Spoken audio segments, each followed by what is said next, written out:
Hello everyone, and welcome to today's webinar titled Using Illumina TSO 500 ctDNA V2 Assay in Support of NCI Trial Research. This presentation is part 2 of 2 in our TSO 500 ctDNA V2 series. I am Kaylee Bach of Labroots, and I'll be your moderator for today's event. Today's educational web seminar is presented by Labroots and brought to you by Illumina. To learn more, visit illumina.com. I'd now like to welcome our speaker, Dr. Bishu Das, Senior Principal Scientist, Frederick National Laboratory for Cancer Research. For a complete biography on our speaker, please visit the Presenters tab at the top left of your screen. We encourage you to participate today by submitting any questions you may have at any point during the presentation. To do so, simply type them into the Ask a Question box and click Submit. We'll answer as many of your questions as we have time for at the end of the presentation.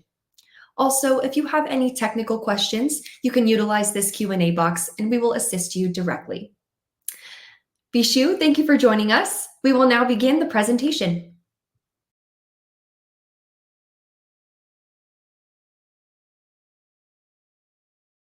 Thank you for that introduction. So my name is Bishu Das. I am from Molecular Characterization Lab in Frederick National Lab in Maryland. And I'm going to present how we are using this MoCA ctDNA assay in support of NCI trials. So this is my disclaimers.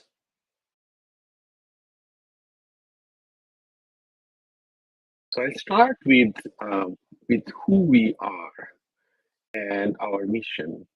And then I will also describe what our assay needs are. So Molecular Characterization Lab, and we call ourselves MoCA, provide genomic technology in support of preclinical and clinical studies sponsored by National Cancer Institute. Now, ctDNA assays, we plan to deploy it in support of ongoing as well as planned NCI trials. And I will talk about what they are. We will talk about an NCI match correlative study to characterize ctDNA molecular profiles of patients and to compare them with matched tumor tissue molecular profiles. I'll also describe retrospective analysis of patients in NCI experimental therapeutics clinical trial networks, ETCTN. Those are part of our National Clinical Laboratory Network, and then retrospective analysis of NCI precision medicine trials, combo match, and immunomatch. So the intended use of this MoCA ctDNA is to identify predictive biomarkers of therapy-related response and resistance in the patients who are enrolled in NCI trials. So this is the outline of my presentation today. I'll start with a brief introduction of cfDNA and ctDNA. And then we'll dive into how we theoretically validated this assay. And I'll also describe the technical performance of the version 1 of the MoCA ctDNA assay.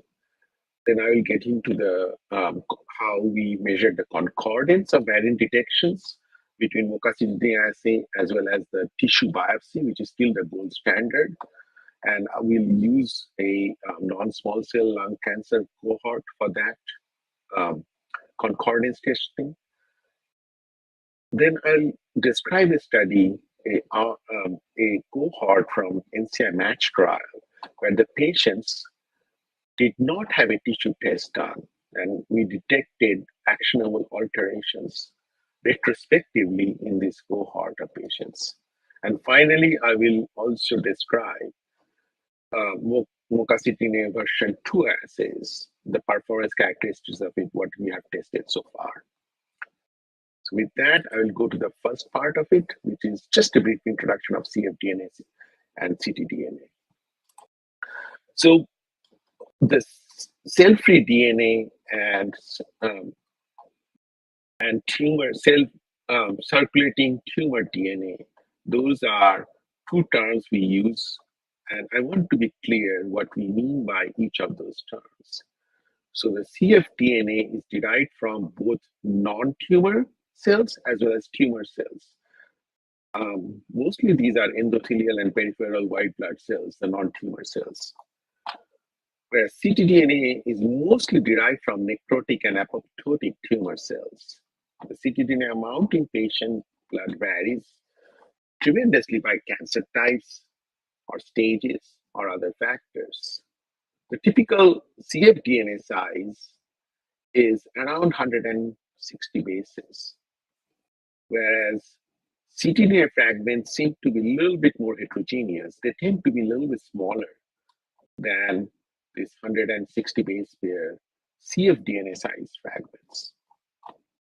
On the right-hand side, I show a small cartoon about how these ctDNA and cfDNA are derived in the body of the patients, and this is coming from this reference published in 2016.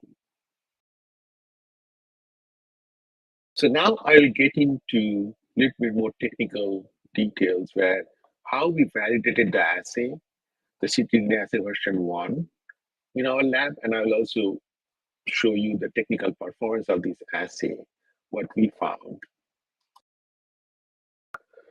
So why we chose ctDNA version 1, and I should mention that in first, the ctDNA version, MoCA ctDNA version 1 of assay is actually derived from Illumina TSO 500 ctDNA version 1 panel. It has a large gene content. It covers all full exons of 523 genes. And because of this large panel size, it allows for robust MSI and TMB or blood TMB reporting. It includes unique molecular indices to identify molecular families and thus enhances the error correction during the biomarkers pipeline analysis. The gene-based clonal hematopoiesis variants can be removed. That's what we did in the MoCA ctDNA assay. And it has excellent technical performance. We actually prioritize specificity more than sensitivity.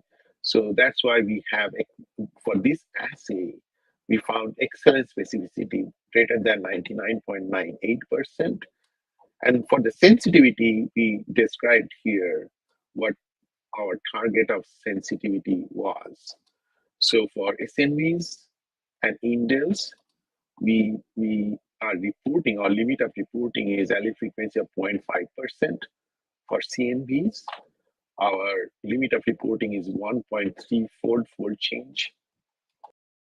And for translocation, the allele frequency 1% is our reporting threshold.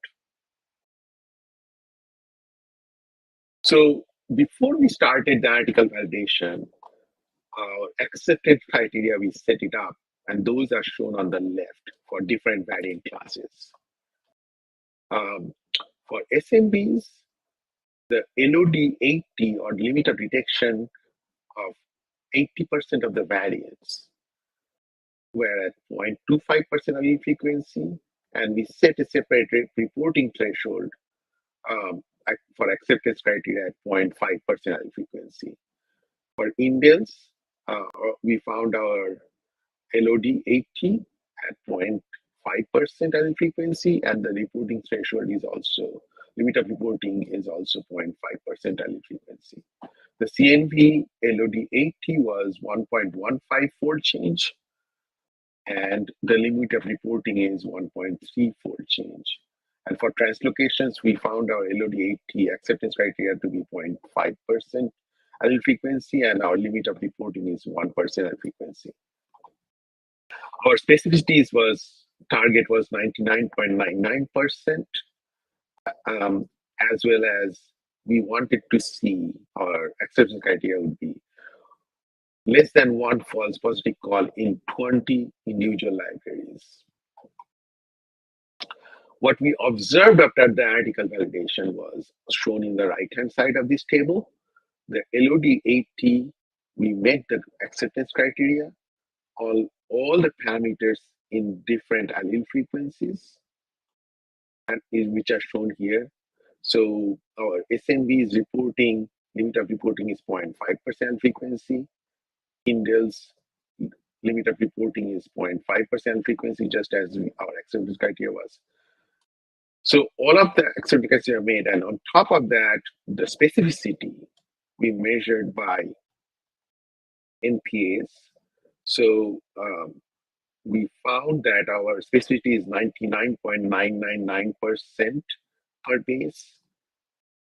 And we found only 2 false positive SNVs and 0 indels in 107 libraries we tested. Now, these are all healthy patients from healthy donors. So actually, it's healthy donor plasma isolated from healthy donors. So these are those 107 libraries prepared from those healthy donors. So overall, we made our acceptance criteria, and these are the technical parameters of the MUCA ctDNA assay. Now, we wanted to confirm the ctDNA variants we finding by orthogonal testing. And in this case, we are using a cohort of patients from non-small cell lung cancers. And the orthogonal test was this beaming assay, which stands for these beads, emulsion, amplification, and magnetics. So this is a version of the digital PCR assay. And that was used as an orthogonal assay. And the MUCA ctDNA version 1 assay is shown in the blue bars here in these histograms. So what you're seeing is on the x-axis, all the 6 patients, different variants of those. And then on the y-axis, allele frequencies, variant allele frequencies.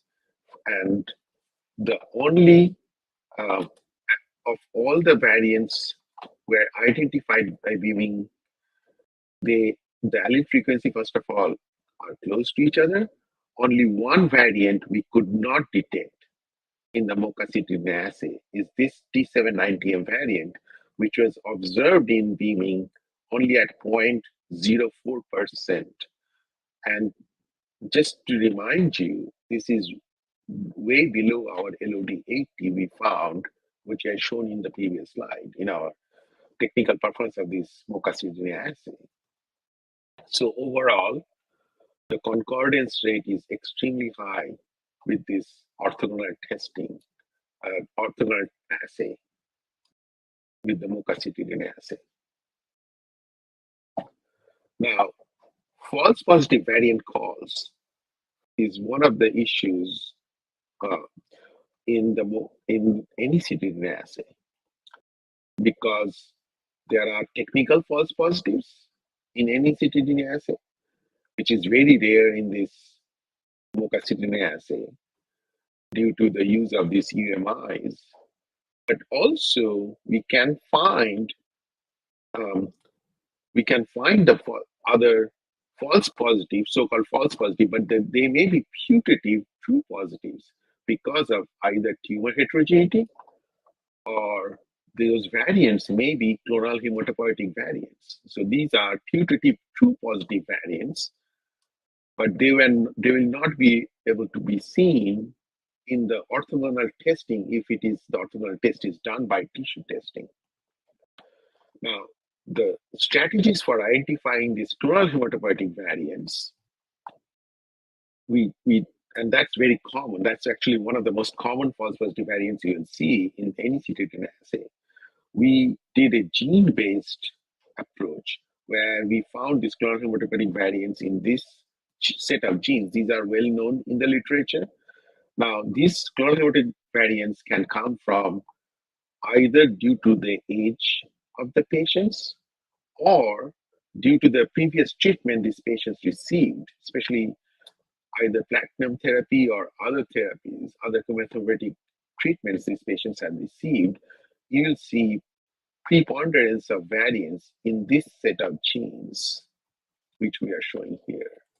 And the reference is shown on the right-hand bottom corner. And the way to identify these false this clonal hematologic variants is if we pair it, we also sequence the PBMC specimens from the same patients. And so that's the way we identify this. And one example I will, before I go to the next, I'll show you that data. I want to mention that we also tested reproducibility for blood TMB or tumor mutational burden derived from these ctDNA assays. So in this case, we are using the TMB high. If we dichotomize this TMB data by TMB high or TMB low, the cutoff value, tentative cutoff value is 16 mutations per megabase. And this is based on this literature, which was published by Dr. Gandera and al. In Nature Medicine 2018. So what I'm showing you here is these different histologies on the x-axis from different patients, and the tumor mutational burden is shown on the y-axis. And if you see a cutoff around 16 mutations per megabase right across this line, this imaginary line around this point, all the red dots are marked as TMB high, and all the blue dots are shown as TMB low. So what you see here is excellent reproducibility of multiple libraries generated from the same plasma from the same patients. And the reproducibility is excellent in the TMB calculation from multiple libraries from the same patients. There are only these two patients where the cutoff is the TMB cutoff is very close to 16, where you see the dichotomized values are diverging off in between the cutoff of 16. So even though the values are very close to each other, even then they are discordant in these three libraries in these patients because they just fall on either side of the cutoff of 16. So the reproducibility of TMB assessment was excellent. And overall, we tested 19 patients. And these are the criteria we are using for calling blood TMB based on either the allele frequency and the coverage. And MNVs obviously are excluded, but SNVs and indels are included. One thing of note is both non-pseudonymous and pseudonymous variants are counted for the TMB, and variants with high cosmic counts were excluded, as well as the mutations from these clonal hematopoietic genes where there is high frequency of clonal hematopoietic variants. So next, I'm going to show you a comparison of the concordance of variant detection between ctDNA assay and matched tissue biopsies, results from matched tissue biopsy in a non-small cell lung cancer cohort. So this non-small cell lung cancer cohort had EGFR mutations in all patients. And there are 25 known EGFR mutation non-small cell lung cancer with late-stage disease in these patients. The tissue test was done by CGP tissue assay, and it will be compared with ctDNA assay version 1. We measured positive percent agreement for SNVs and indels using first as tissue as a reference, and then next as ctDNA assay, variants detected from ctDNA assay as reference. So overall, the ctDNA and tissue reported variants in 81 variants were reported in both tissues and the ctDNA. Now, ctDNA did not report 12 variants which tissue reported.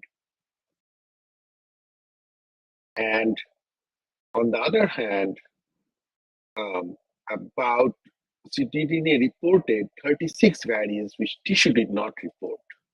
So total is 117 variants, right? So when we do the positive percent agreement, we see that 87% of the variants, when we use tissue as a reference, 87% of the variants were detected by the ctDNA, or 81 out of 93. On the other hand, when you use ctDNA assay as a reference, we can identify 81 of those in the tissue. So giving us the positive percent agreement of 69%. And this is an oncoplot of this study. So just to orient you, these oncoplots, each of the columns, patients are representing each of the patients. And the genes, or in some cases, EGFR variants, are representing each of the rows. On the top of the panel shows you the variants detected by ctDNA in blue histograms, and the tissue variants and the total number of tissue variants present in that patient are represented in the red histogram bar. On the right-hand side, total number of variants in all of the patients for that variant is represented on the right-hand side in this bar plots. Any variants you see in the red triangle are coming from the tumor. The blue triangle, they are coming from ctDNA.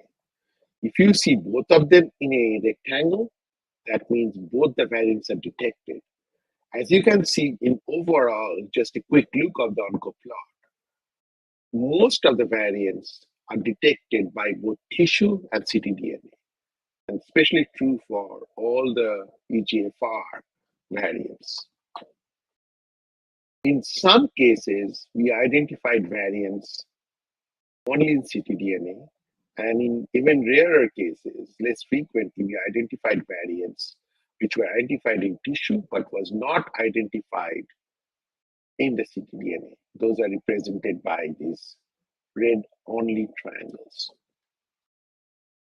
In case of EGFR mutations, as you can see, almost all cases we identified it, both in the tissue test as well as the ctDNA. But in some cases, represented here in these three blue triangles, they were identified only in the ctDNA testing.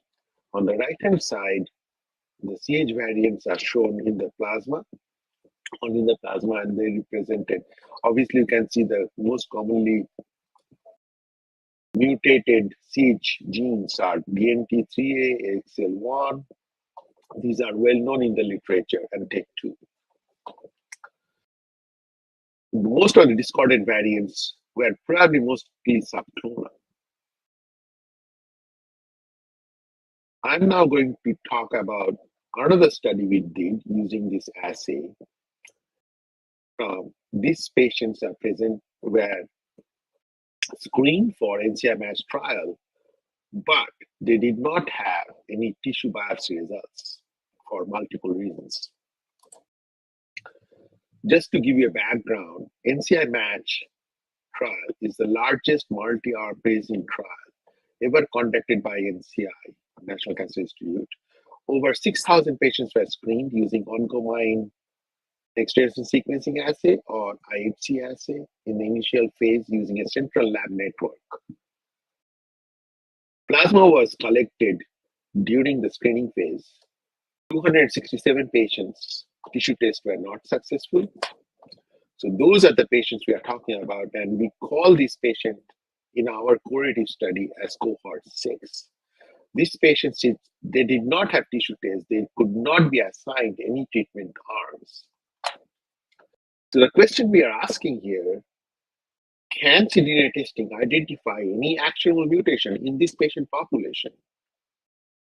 And if we identify these actionable mutations, can these actionable mutations make them eligible to be can they make them eligible for NCI match trial? So remember, just to remind you, this testing is done retrospectively. We are not, the plasma test was not a test for during screening.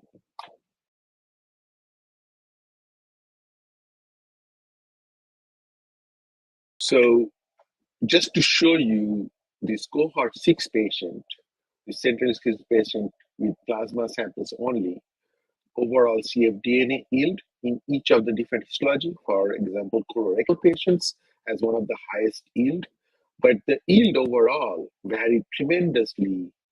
So the y-axis shows you the cfDNA yield in nanograms in log scale. And in the x-axis are different histologies, colorectal, breast, lung adenocarcinoma, ovarian, pancreatic adenocarcinoma, and appendiceal adenocarcinoma. And then all the others are grouped together on the right-hand value plot. Out of the 267 sample tested, 250 were evaluable.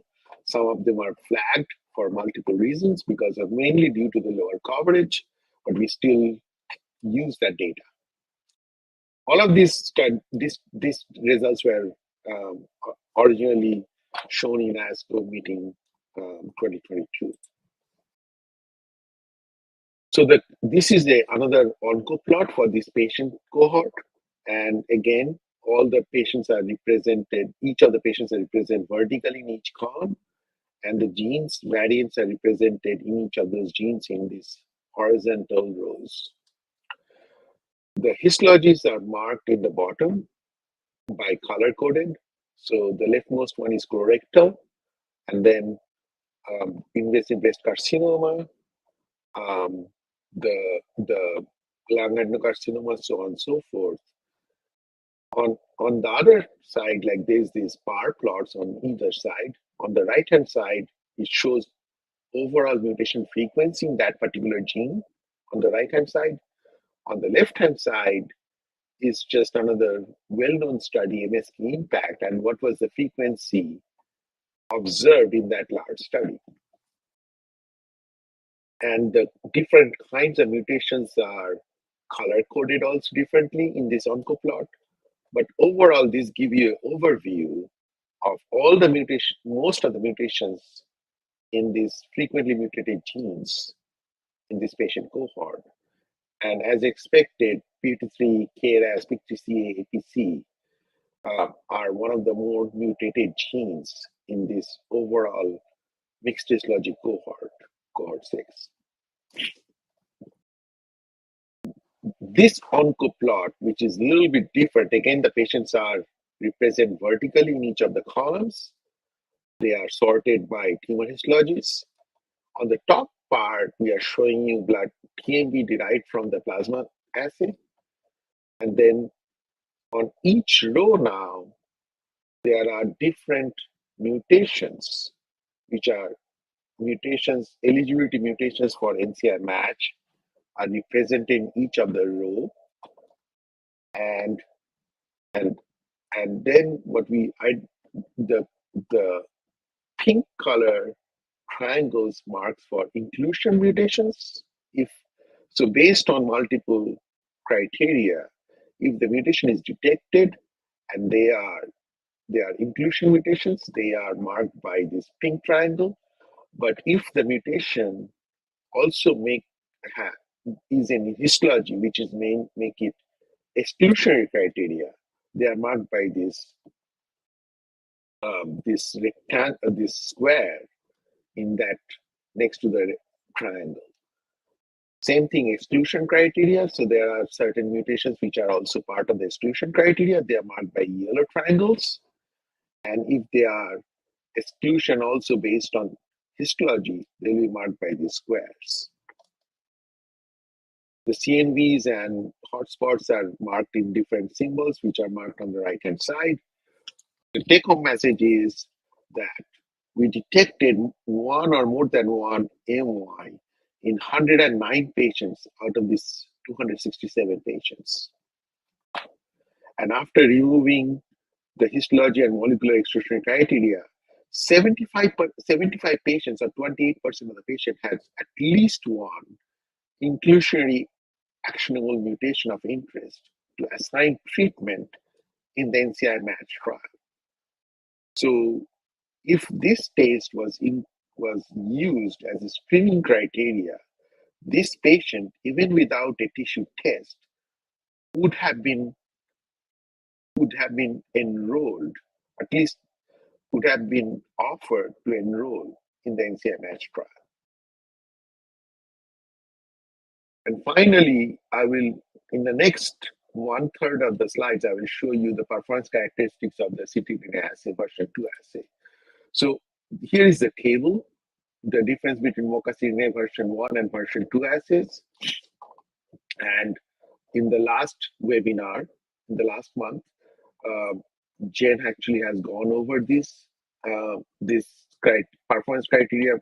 So I'm not going to dwell on it for long, but just to show you the ctDNA assay version 1, which is based on TSO 500 version 1, and ctDNA version 2, which is based on TSO 500 version 2. I'm showing you the differences between those two assays. I just want to point out the library preparation process is much more user-friendly, and the potential automation is in the future. Here, I'm going to show you based on either by reference material or contrived material, what are the performance characteristics are, and then based on some clinical samples, what we can do in this new version of the assay. So right-hand side shows you the coverage, the coverage for each of the replicates using ctDNA version 1 assay. The same assay was run on ctDNA version 2, but remember the input amounts are different.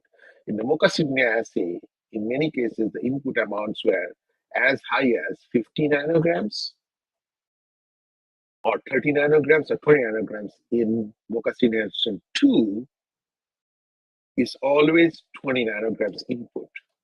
And as you can see, they have much better coverage at lower or equal cfDNA input in this version 2 of the assay. And in some cases, it's improved tremendously when you look at exact same amount of 20 nanograms each. Here, the mean values, if you see overall, it's at 42% improvement in version 2.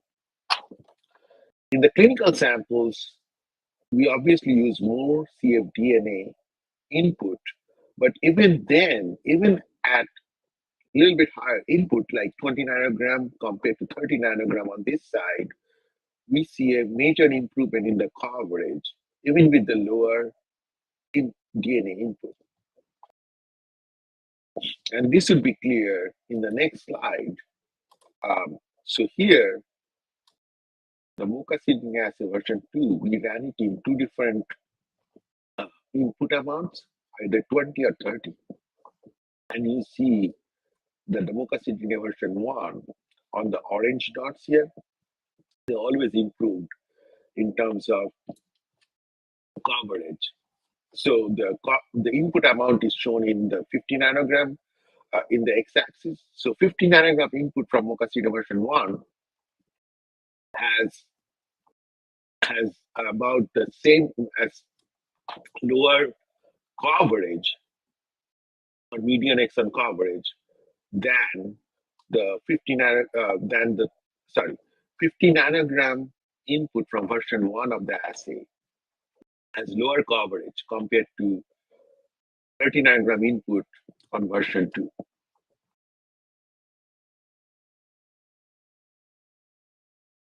And in the clinical samples, it's very much true that here the conversion efficiency is shown on the y-axis, and the two assays we ran in different clinical samples, and these are shown pairwise comparisons for each of those. In some cases, we have run two libraries for version 2.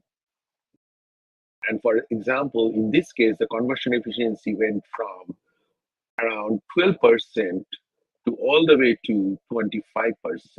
And this kind of increase in conversion efficiency during the library prep we have seen all across almost all the libraries we have tested so far. And in the EGFR mutated non-small cell lung cancers, we can identify variants. The overall data looks, in terms of allele frequency, looks very similar, but overall coverage is much higher compared to when you compare version 1 on the right-hand side to the version 2 data on the left-hand side. Now, as I shown it before, the conversion efficiency overall is much higher, even in the healthy donor cfDNA sample, which is always much lower. We identified in the version 1, but in this box plot, in version 1 versus version 2, you can see clearly that there is a higher conversion efficiency, even in the healthy donor plasma sample. And in this case, we tested cfDNA of healthy donor to report 100% specificity with the paired match PBMC in version 2. So SNV in-well data was shown on the left-hand side. CNV data is shown on the CNV and transcription data is shown on the right-hand side, and the filtering criteria are shown right on the top. What we need to just show you this one particular sample had one cfDNA, one call, which is also shown in the PBMC. So overall, when we see this, we see that almost all the specificity overall is excellent in these healthy donor samples, especially when we tested with the paired match PBMC in version 2. We report its 100% specificity based on this data in version 2. And then in another cohort of sample from endometrium and ovarian epithelial carcinoma, we see that we can identify the same variants in version 1 and version 2, although, again, just like before, overall coverage is much higher. So the calling confidence of the variants in version 2 is much better compared to version 1. So this is the summary of the presentation I have done so far. So MoCA ctDNA assay is based on Illumina TSO 500 ctDNA assay. The MoCA ctDNA assay was chosen over other assays based on the intended use, which includes the planned testing of several thousand clinical samples, what we plan to do in the next few years in support of NCI clinical studies. We found excellent technical performance in both versions of the MoCA ctDNA assay. MoCA ctDNA assay version 2 has much better conversion efficiency, and that results in increased sensitivity. Overall, the ctDNA profiling of the tumor histologies with lower ctDNA setting will be much better in the ctDNA assay. And we are planning to we migrated all our ctDNA workflow from version 2 assay to version 2 assay for all studies. And finally, I just need to thank everybody who is involved in these large studies. And obviously, it takes a lot of people. I'm just presenting on their behalf of the whole team. Thank you very much. And I will now open it up for further questions. Thank you. All right. Well, thank you so much, Bishu, for your informative presentation. We will now start the live Q&A portion of the webinar. We already have some great questions that have come in, but if you haven't submitted a question yet, please do so now. Just click on the Ask a Question box located on the far left of your screen, and we'll answer as many of your questions as we have time for. All right, so let's get started. Our first question here asks, I understand TAT is the utmost important when it comes to time to treatment for patients. How was the library prep reduced from 1 to 1.5 days from 2 and 2.5 days? It does help a lot, actually. It reduces your turnaround time by 1 day. And sequencing with NovaSeq 6000 is still like 42 hours about. And hopefully, like when this assay is available on NovaSeq X, I think it will reduce the turnaround time in further. So overall, it's a big improvement on the turnaround time. Great, thank you. All right, next question here. Have you used the panel also on NovaSeq X Plus? It's not available. The assay is not available for NovaSeq X yet. I think it will be available sometime in future. Great, thank you. Now, does MoCA ctDNA assay run on Illumina NextSeq instrument? No, we run it on NovaSeq 6000, and almost all the time we run it on NovaSeq 6000 S4 flow cells.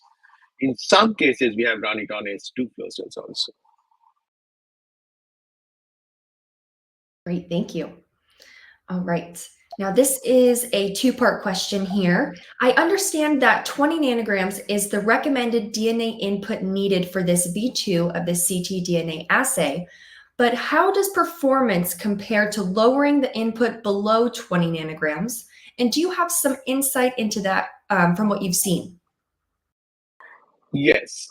So we have seen in our hands, based on the quantitation on qubit, we have seen it works really well up to 10 nanogram of input, cfDNA input. When we measured when we quantitated the cfDNA based on tape station, we have seen even better performance. But you have to remember the equivalence between tape station quantitation and the qubit quantitation is a little different. In our hands, even 8 nanogram of cfDNA based on tape station quantitation works also. Great, thank you.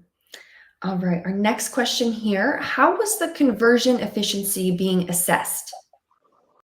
Yeah, so we measure conversion efficiency based on the median exon coverage and the input DNA, and we convert the amount of input DNA to genome equivalence, and based on that, we can calculate the conversion efficiency.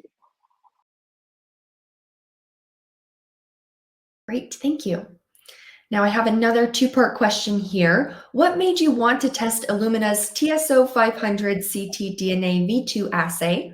Was there something specific that caught your eye that the V1 of their assay didn't have, or something another market player didn't have? Yeah, so maybe I'll just start with why we wanted to test the ctDNA version 2.